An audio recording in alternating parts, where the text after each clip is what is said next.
Okay, can you hear me and see my presentation? Yes. Okay, thanks. As you perhaps already know, Finland is the country with the highest proportion of peatlands in the world. 30% of our land area is covered by peatlands. And Finland has also been very active in draining those peatlands. Now 20% of our land area is covered by drained peatlands. And I will start this presentation by telling you how drastically our understanding has changed in Finland during recent years as regards the water quality impacts of peatland drainage for forestry. It was believed for a very long time, for almost 50 years, that peatland drainage for forestry has only short-term impacts on nutrient exports. It was believed that in about 10 to 20 years after initial drainage, nutrient exports return to the same levels as they are in undrained peatlands. And after that, nutrient exports were supposed to increase only if there are forestry operations such as ditch cleaning, fertilization, or clear felling. Sorry to disturb you, Mika. Could you put your presentation on full screen? Because now it's just, yeah, thank you. Okay. Okay, but then our studies showed that that is not the case. Our previous understanding had been wrong. We found out that nutrient exports from drained peatlands were persistently higher than from undrained peatlands. They were higher even when there had been no forestry operations on drained peatlands for many decades.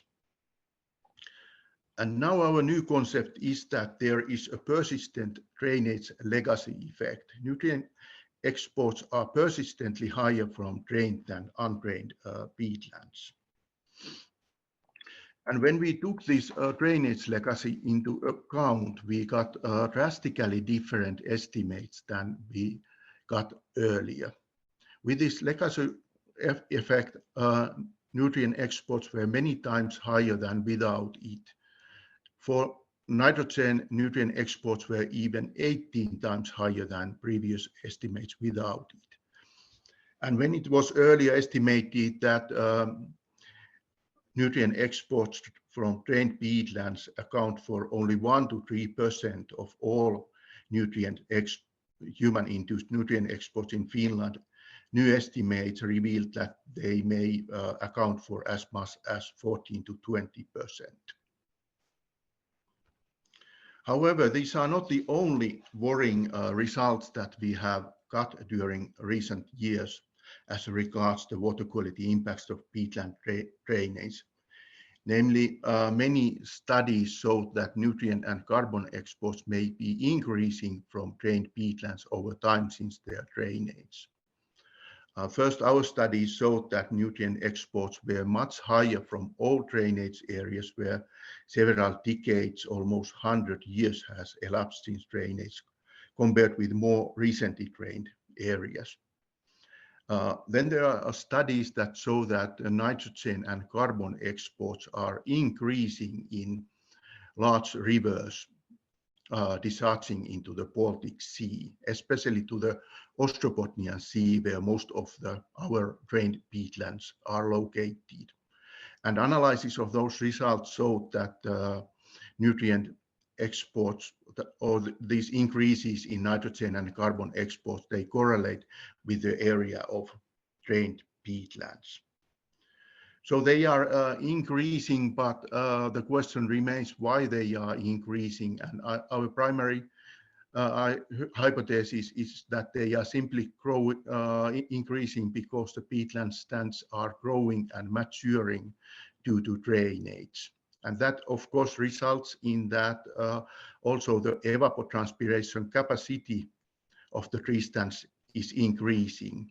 And that in turn results in that the water levels sink deeper and deeper. So drained peatlands are progressively drying out due to drainage. And that, of course, increases peat mineralization also in the deep peat layers, and that's why nutrient and carbon exposed to watercourses may be increasing, but also greenhouse gas emissions may be increasing due to drying out of these drained peatlands. And if our hypothesis was true, then we should find higher nutrient exports from sites with mature tree stands and highly decomposed peats than from sites with low volume stands and slightly decomposed peats. And that is exactly what we have found in our very recent papers. Nutrient exports correlate positively with peat bulk density and tree stand volume. Then the question arises how these results should be taken into account in mitigating nutrient exports. And of course, we should control water levels and peat mineralization, especially in the deep peat layers. And instead of harvesting small trees as we do in thinnings in even age forestry, perhaps we should harvest the largest trees with high evapotranspiration capacity. So we should perhaps manage our forests with continuous cover forestry instead of traditional even age rotation forestry.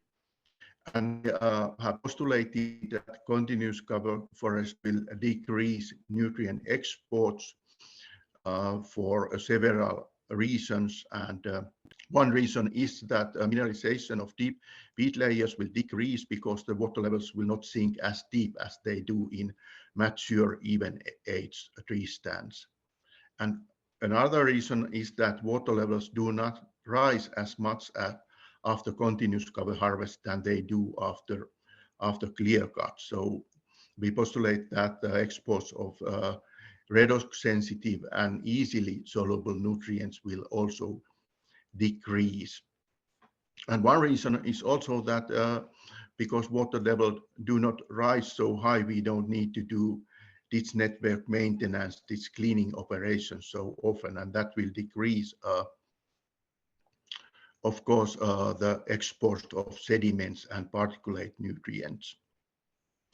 And our preliminary results already indicate that continuous cover forestry may decrease nitrogen and phosphorus exports to watercourses as much as by 60 to 70%.